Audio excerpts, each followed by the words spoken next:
அண்மை செய்தியை பார்த்துக் கொண்டிருக்கிறோம். சட்டம் ஒழுங்கை காப்பதில் தமிழ்நாடு அரசு சிறப்பு கவனம் செலுத்தி வருவதாக தற்பொழுது அறிவிப்பு வெளியிட்டிருக்கிறது. அண்மை செய்தியாக நாம் பார்த்துக் கொண்டிருக்கிறோம். மக்கள் அதிகமாக கூடும் அனைத்து விழாக்களையும் அமைதியான முறையில் நடத்த காவல்துறை முழு ஒத்துழைப்பு வழங்கி வருவதாகவும் தமிழ்நாடு அரசு தரப்பில் தற்பொழுது தெரிவிக்கப்பட்டிருக்கிறது. அண்மை செய்தியாக பார்த்துக் கொண்டிருக்கிறோம். 1,17,000 காவல் பணியாளர்களுக்கு 5,000 வீதம் 58 கோடி 50 லட்சம் ரூபாய் கொரோனா உதவித்தொகை வழங்கப்பட்டதாகவும் தமிழ்நாடு அரசு பல்வேறு அறிவிப்புகளை வெளியிட்டிருக்கிறது. அண்மை செய்தியாக பார்த்துக் கொண்டிருக்கிறோம். இது குறித்த கூடுதல் விவரங்களை செய்தியாளர் ஷெலினா வழங்க நாம் கேட்கலாம். வணக்கம் ஷெலினா, தமிழ்நாடு அரசு என்னென்ன கருத்துக்கள் தெரிவித்திருக்கு, விவரங்கள்? திமுக அரசு பொறுப்பேற்ற பிறகாக சட்டம் ஒழுங்கை பராமரிப்பதில் சீர்மிகு பணிகள் மேற்கொள்ளப்பட்டு வருவதாக தற்பொழுது தமிழ்நாடு அரசு சார்பில் அறிக்கை ஒன்று வெளியிடப்பட்டிருக்கிறது.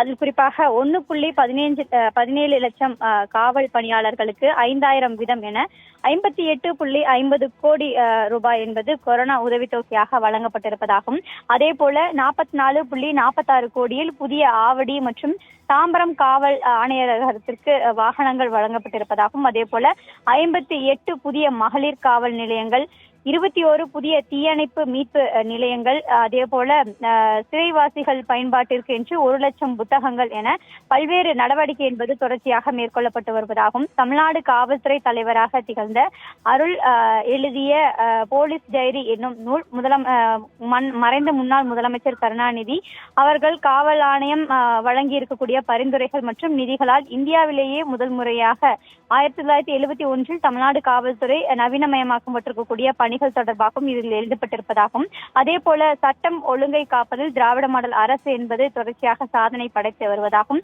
தமிழ்நாட்டில் சட்ட ஒழுங்கை நிலையாகவும் அதே போல மிக சிறப்பாகவும் பராமரிக்க இந்திய அளவில் தமிழ்நாட்டிற்கு புகழ் சேர்த்து வருவதாகவும் குறிப்பிட்டிருக்கிறது. முதலமைச்சர் க ஸ்டாலின் காவல் அதிகாரிகள் மாநாட்டில் குற்றங்களை குறைக்கும் துறையாக மட்டுமே இல்லாமல் குற்றங்களை தடுக்கும் துறையாக செயல்பட வேண்டும் என்ற அறிவுறுத்தல் என்பது விடுக்கப்பட்டதன் விளைவாக தொடர்ச்சியாக சட்டம் ஒழுங்கு என்பது மிகவும் சிறப்பாக செயல்பட்டு வருவதாகவும், தமிழ்நாட்டில் தொழில் வளர்ச்சியில் கல்வி வளர்ச்சி அதே போல உட்கட்டமைப்பு மேம்பாட்டில் மனித வளர்ச்சி என்பது பல்வேறு துறைகள் என்பது இணைந்து தொடர்ச்சியாகவே சிறப்பாக செயல்பட்டு வருவதாகவும் தெரிவித்திருக்கிறார்.